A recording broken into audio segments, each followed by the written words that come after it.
Bismillahirrahmanirrahim. Assalamualaikum warahmatullahi wabarakatuh.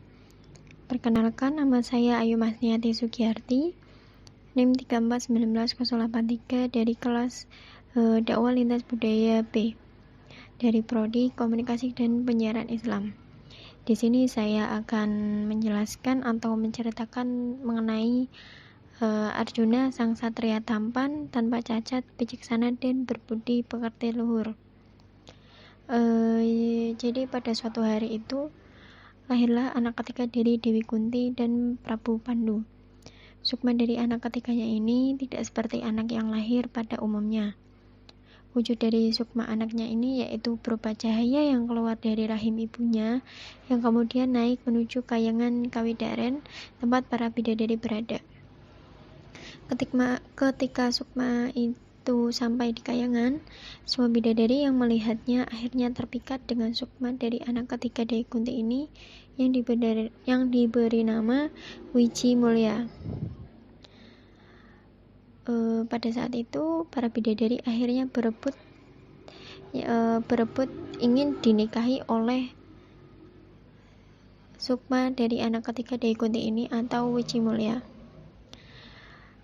Saat kehebohan itu terjadi sampai terdengar oleh sang dewa sehingga menimbulkan kemarahan, bahkan menyerang sukma tersebut. Pada saat penyerangan dilakukan oleh dewa, cahaya sukma ini akhirnya perlahan menjadi sosok manusia tampan yang berpakaian sederhana, yang sampai saat ini tokoh tersebut dikenal dengan nama Arjuna. Kemudian sejak saat itu Prabu Pandu merasakan kesedihan yang sangat mendalam saat kehilangan sukma Arjuna dari tubuh Dewi Kunti. Ketika itu Semar memberikan nasihat kepada Pandu agar segera naik menuju kayangan, kemudian bernegosiasi kepada sang dewa untuk meminta kembali putranya setelah diberi beberapa wejangan juga dari Batara Guru. Setelah bernegosiasi dengan sang dewa, akhirnya Arjuna bisa kembali ke bumi dengan keadaan selamat. Kemudian juga akhirnya Arjuna ini tumbuh dan berkembang menjadi anak yang cerdik, pandai, lemah lembut, bijaksana, dan suka melindungi orang-orang yang lemah. Karena sifat yang dimilikinya ini, Arjuna disenangi dan disukai keberadaannya oleh masyarakat setempat. Selain itu, Arjuna juga memiliki keahlian memanah sedari dia menginjak usia batita. Pada saat itu ada ajang memanah yang diselenggarakan di daerahnya. Kemudian juga dihadiri oleh kedua saudara tuanya. Namun pada saat itu sang wasit atau pengawas ajang memanah ini menanyakan kepada semua peserta, apa yang kalian lihat di depan sana? Kedua saudara Arjuna ini menjawab bahwa kamu melihat pohon, ranting, daun, dan lain sebagainya yang ada di sekitar itu. Namun berbeda lagi dengan jawaban si Arjuna. Aku hanya melihat bahwa ada burung di sana. Dengan jawaban itu mengartikan bahwa Arjuna ini sudah sungguh berbakat akan salah satu cabang olahraga ini, yaitu memanah. Kemudian setelah mengikuti ajang tersebut, Arjuna mengikuti pelatihan atau meminta diajari ilmu memanah oleh Resi Drona.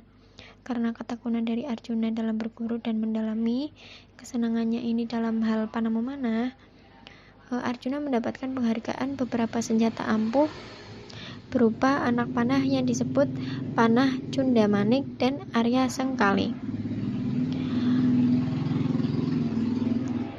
Kedua anak panah ini adalah Begawan Kerpa, Kesawasidi, Resi Padmanaba, dan banyak anak panah lainnya yang dia dapat setelah melakukan pertapa sakti lainnya. Kemudian ada kisah cinta dari sang Arjuna ini. yang mana dia mencintai dengan tulus hati kepada Dewi Anggraini. Nah, namun Dewi Anggraini ini sudah memiliki suami, yaitu Prabu Ekalaya. Pada saat itu Arjuna memaksakan kehendaknya untuk Anggraini ini mau dinikahi oleh Arjuna. Namun dengan sifat setianya kepada Prabu Ekalaya, Anggraini tetap menolak ajakan menikah oleh Arjuna ini. Namun pada saat itu Anggraini memutuskan untuk bunuh diri karena lebih baik dia mati membawa cintanya dengan Prabu Ekalaya dibandingkan harus terus dikejar dan dipaksa untuk menikah dengan si Arjuna ini. Ketika hal ini diketahui oleh Prabu Ekalaya tentang bagaimana dan kenapa Anggraini ini bunuh diri,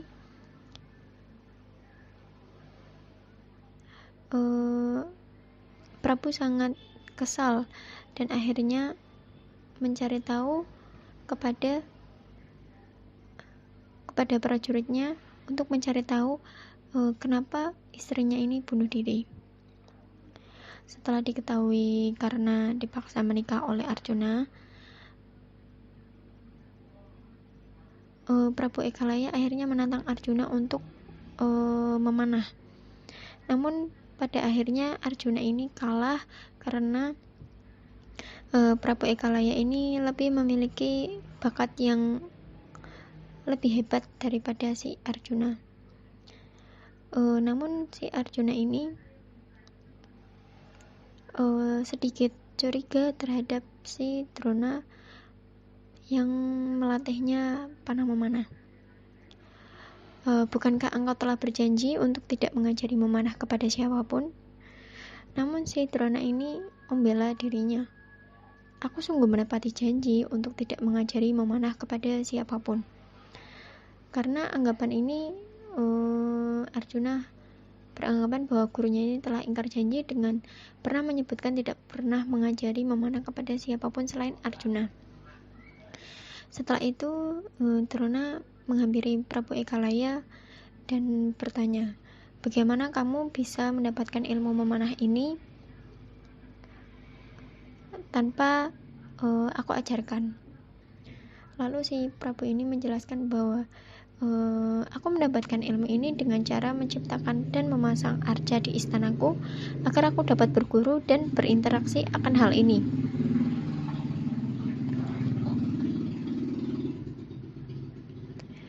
Sebagai hukumannya, Drona meminta agar Prabu Ekalaya ini memberikan cincin mustaka ampal yang tertanam dalam ibu jarinya.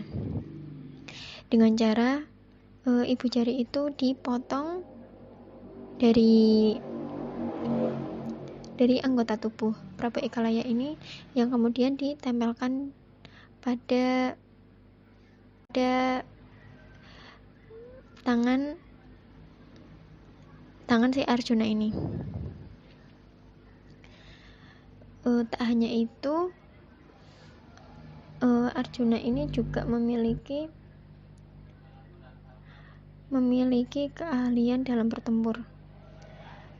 Dalam keahlian bertempur ini, Arjuna merefleksikan ibadah puasa sebagai senjata untuk melawan hawa nafsu. Untuk melawan hawa nafsu ini, si Arjuna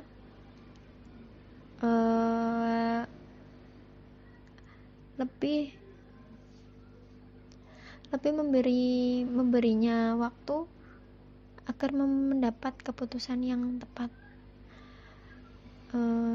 Jadi itu saja cerita dari si Arjuna.